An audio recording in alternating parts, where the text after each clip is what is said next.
Hi, my name is Antonis, and today you will see me drawing this simple and beautiful still life. But let me begin already explaining what's going on since the video is running and things are happening.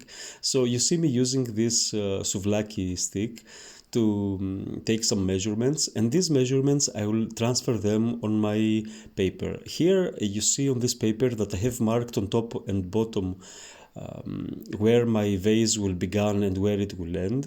And the measurements you saw me before taking with the souvlaki stick on the actual vase, I will transfer these same measurements here on my paper. Just remember that I decided where my vase will start and where it will end on my piece of paper. That's something you have to remember when you paint. The first decisions is yours. So here the length of the width of this vase is a little bit more than in order to find the width, I take the width on the actual vase with my stick, and I will place the width to see how many times this width fits on the length of the vase. So it fits it fits one time and two times, but except but a little, as you see here. I know this is confused, but later on I will do it again a couple of times so you will understand this better. Now, with these measurements, since I knew how much my length was on my paper, I found also my width. Now I want to see the neck of this vase, so I will measure here the neck, and now you see me transferring this interval on the length of the vase, and I see it goes three times, not entirely three times. So I do the same here. I take a measurement that goes 1, 2, 3 times by something. I will rearrange this measurement to fit perfectly, and I just found the length of the neck.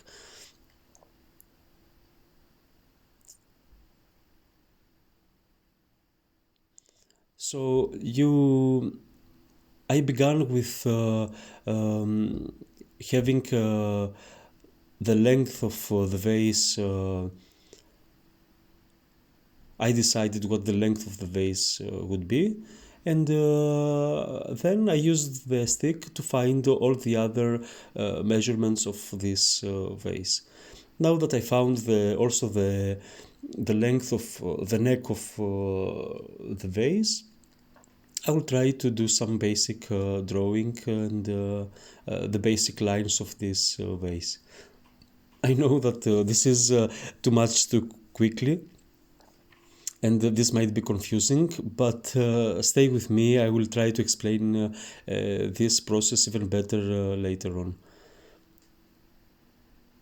Now, when I'm doing this drawing, I just observe very much my still life, and I try to memorize these lines and transfer them on my paper. So you have to use your eyes a lot. You have to make some corrections. This, of course, using a stick to draw is very, very helpful, but we are humans and we shake, it's not a perfect technique. So it's always nice to use your eyes and actually see the lines and the contours of the objects that you are to draw.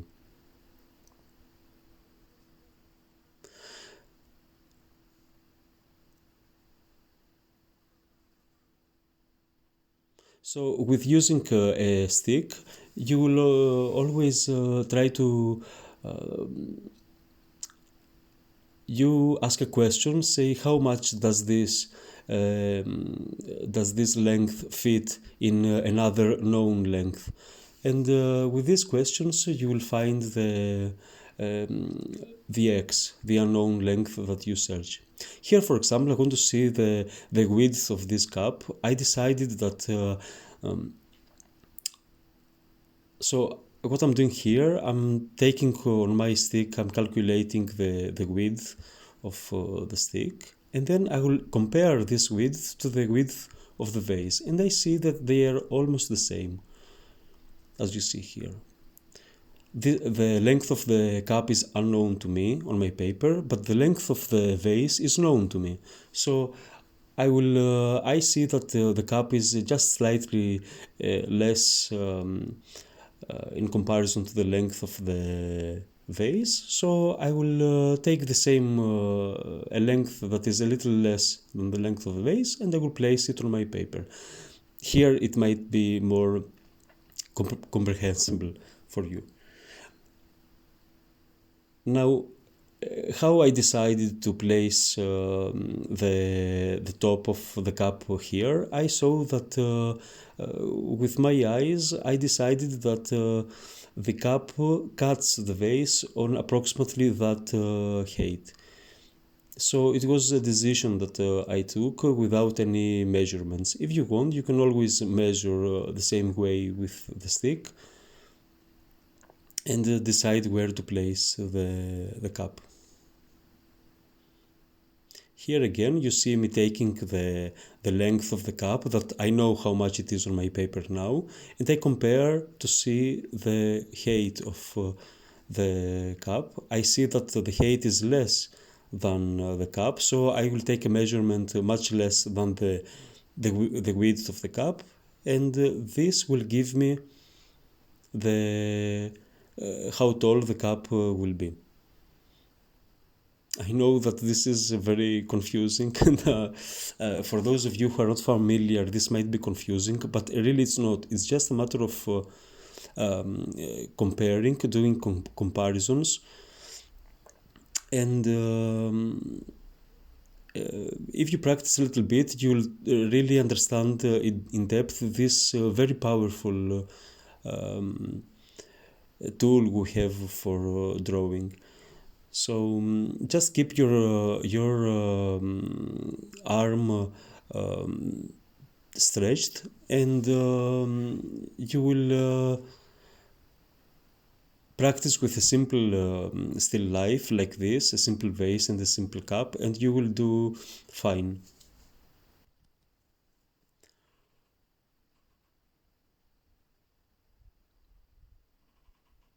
So now I have almost found the lengths and the widths of these objects, and I want to now I will use my eyes and try to compare the table where it begins, where it cuts the other part of the vase, and I will connect these lines. When drawing, it's a matter of you both using eyes and using these tools like the stick we have, and little by little you'll understand it better. This is a lesson on how to use, on mainly how to use the stick, and it might be for more advanced drawers, but this stick is always very useful, and if you understand it, it's really, really helpful for those of you who are interested in drawing. Now that I've placed my objects here, I will start little by little to shadowing the drawing, and now it's a good now it's a good time to say hello properly and ask you how are you. Say ask you if you are creative and healthy. Summer is here, as we say, and it's one of the best periods of year, in my opinion. So it's always nice to be creative, to take advantage of the nice temperatures. Well, nice temperatures. Like the last week we had 40 degrees Celsius here. It was really bad, but anyway. It's not snowing. When it's snowing, I get immobilized somehow. So again, I want to explain a little bit more what I did with the stick.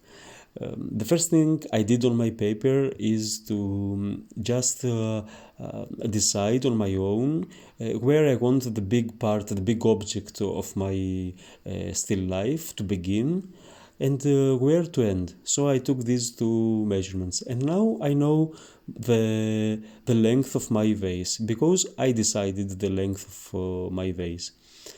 Now I don't know the width of my vase, so I go on my actual vase with my stick horizontally. I will measure how long it appears on my stick, and then I will place this length on my on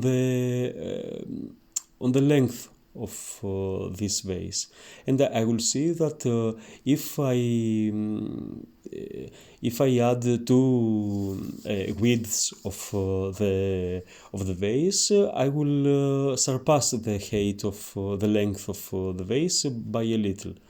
So that same relationship I will transfer on my paper, and that way I will find that my width on my paper should be a little two times, except but a little on my paper.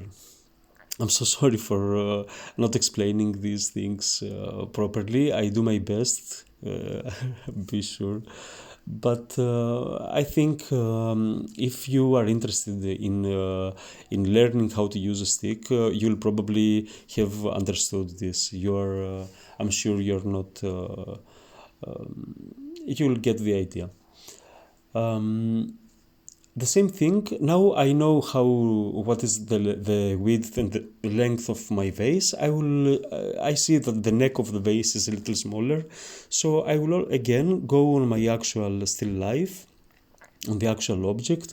I will horizontally again find how long it appears on my stick, the neck of the vase, and I can compare it either with the width of the vase, since now I know how wide the vase is, or again with the height, the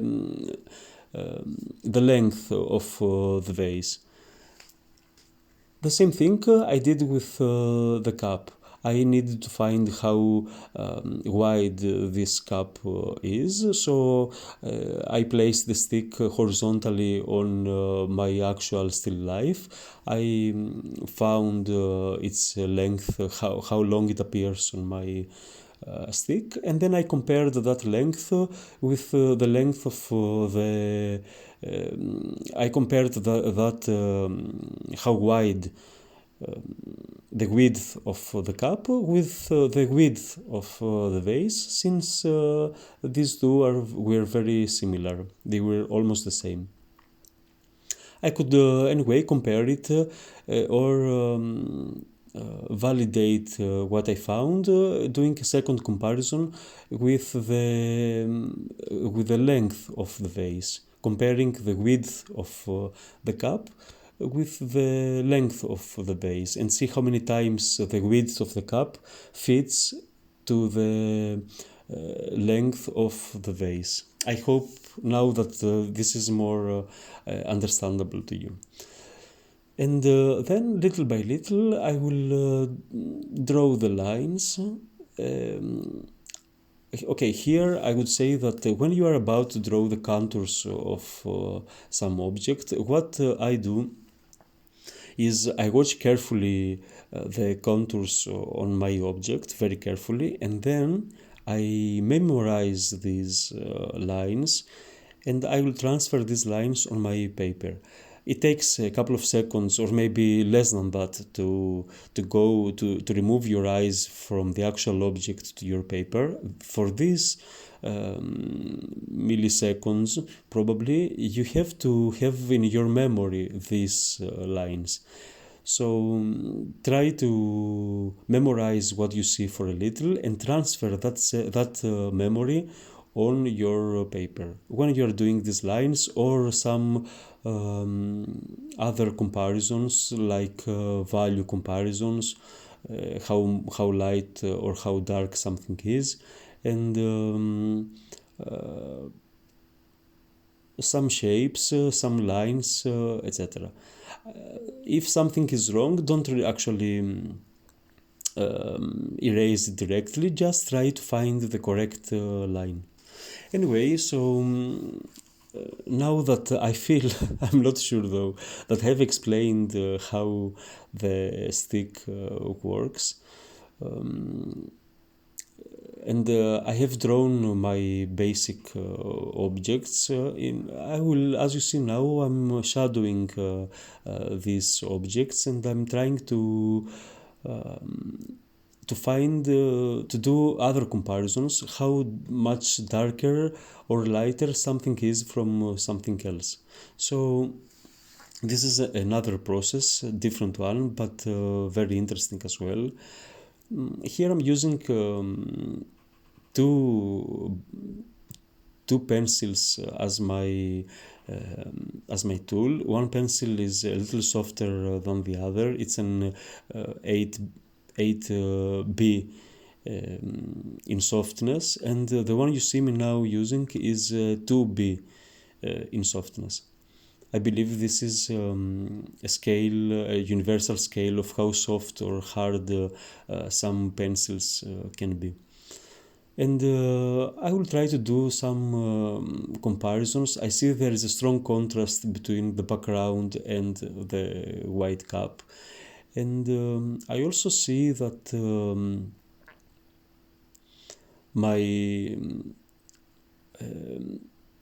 my lightest part on this drawing is the reflections on some reflection on the vase and some reflection on the cup. So that means that I have to keep the white part, the white paper for these reflections. My paper does not emit light. It's just white, so I have to reserve these the white part of the paper for these reflections that are my strongest. That is my strongest light. Everything else should be much darker. Even the cup. The cup, of course, in reality is white, but as you see here, its whitest part on the photo is the reflection it has on it, the reflection of light. That means that even though the actual part is the actual cup is white, I have to bring it down in value a little bit in order to reveal this beautiful reflection that it has. I cannot just leave the cup white on my paper, because then how should I show this reflection it has? I would have to place a lamp, or a little LED lamp on it, just to emit light.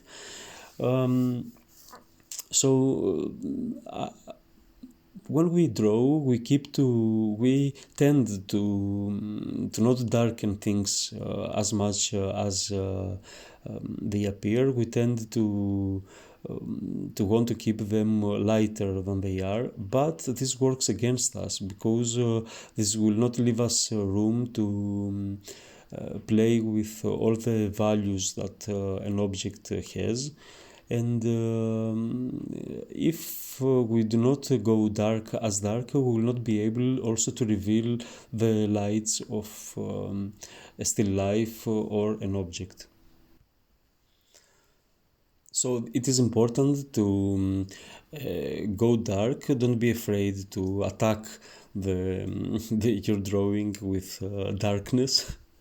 This way you will have a greater range in order to reveal the lights and the reflections and all that. Now, if you find this video helpful in some way, please like the video.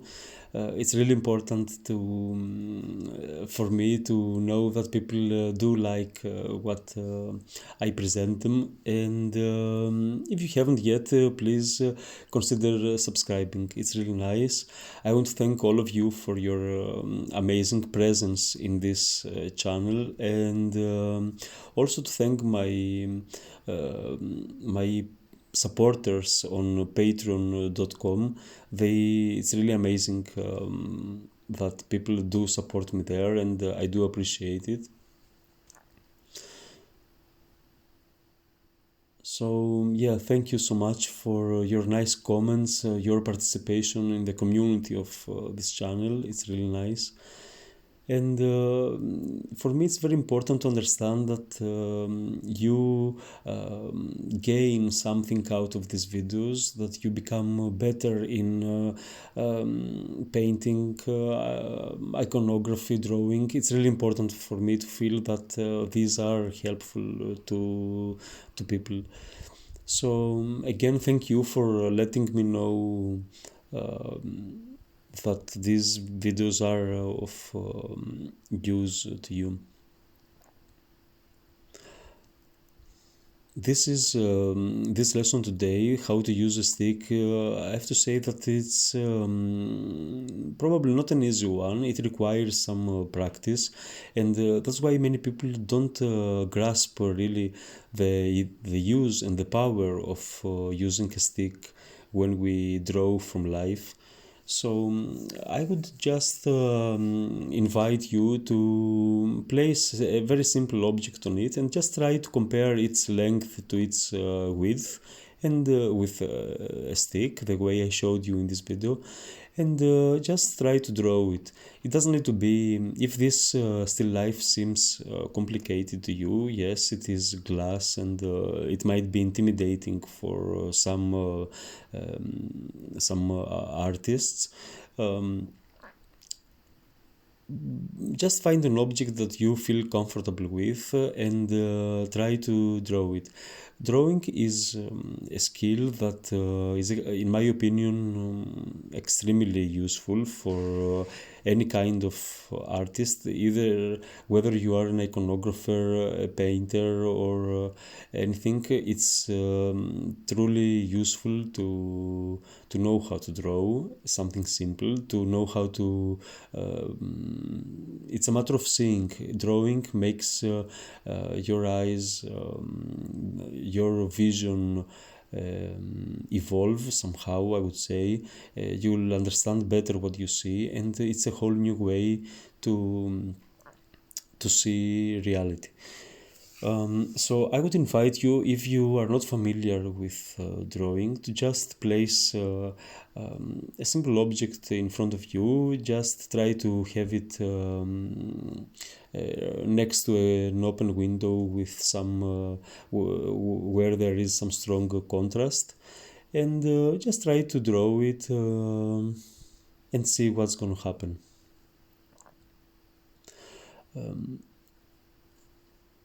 Charcoal is a great material as well, because here I want to go darker, but pencil doesn't actually help. I have to go slowly and in layers, and it wouldn't actually help me. Charcoal would be better. I have some issues with charcoal. It gives me the goosebumps. And I'm not really comfortable using charcoal when I paint.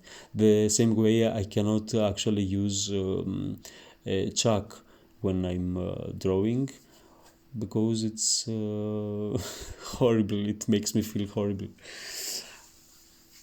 But you understand here that little by little this becomes, correct in values. We have a contrast as it's possible with this pencil tool as it can be. I kept my reflections as white as the paper allows, and after that I darkened in order for this still life to appear relevant to reality. This is an exercise. It doesn't have to be the masterpiece of the century. It's just an exercise, and I have to say that I did enjoy this still life, although it happened under conditions of extreme heat. But I did enjoy this drawing, and I always enjoy using pencils and simple materials to draw. I do hope, though, it inspires you to draw yourself something. I plan to do a series of drawing lessons here on YouTube for beginner and advanced artists, and I do hope that this will be useful for all of you, since, as I said, drawing is fundamental for any artist who wishes to paint, to do an icon or any kind of painting. Even if you draw in abstract using being an abstract painter, even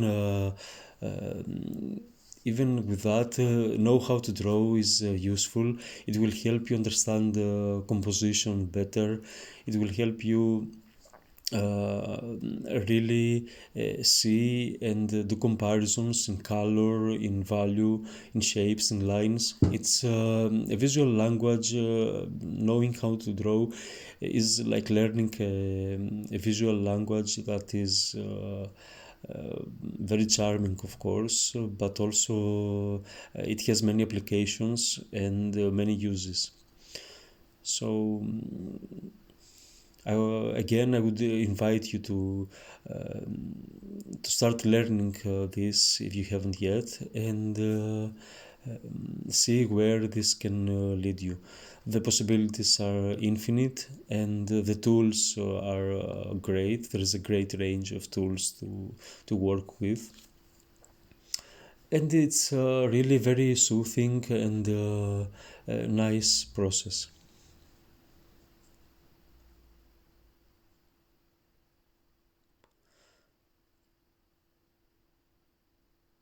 I use my fingers here to spread the graphite, but I don't really like when a drawing is just full of smears with fingers.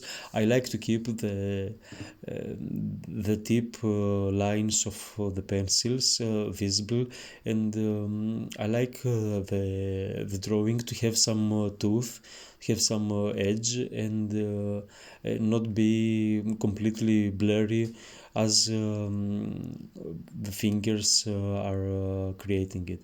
But when you paint, when you draw with a pencil, it's also nice to force a little bit of the graphite enter the pores of the paper, and the only way to do that is with the fingers. So anyway, this drawing little by little comes to an end. I just want to say that the process is almost like watercolor painting. You just go from light to dark, and as you see, I use as less my eraser as possible. I use here a very soft eraser for charcoal, and yeah, this is the drawing for the most part. It could go darker. If I had a charcoal, I would darken my background a little bit, but I'm happy with this result too. Anyway, again, a big thank you for your nice presence. Uh, Please like the video if you can, and I do hope this was really helpful and informative in some ways for you. I will be glad to see your drawings on my email account here on the description of the video. So be creative, be healthy, and be in touch. I will see you soon with another tutorial on drawing or painting or iconography. Thank you all so much. Have a pleasant week. Bye.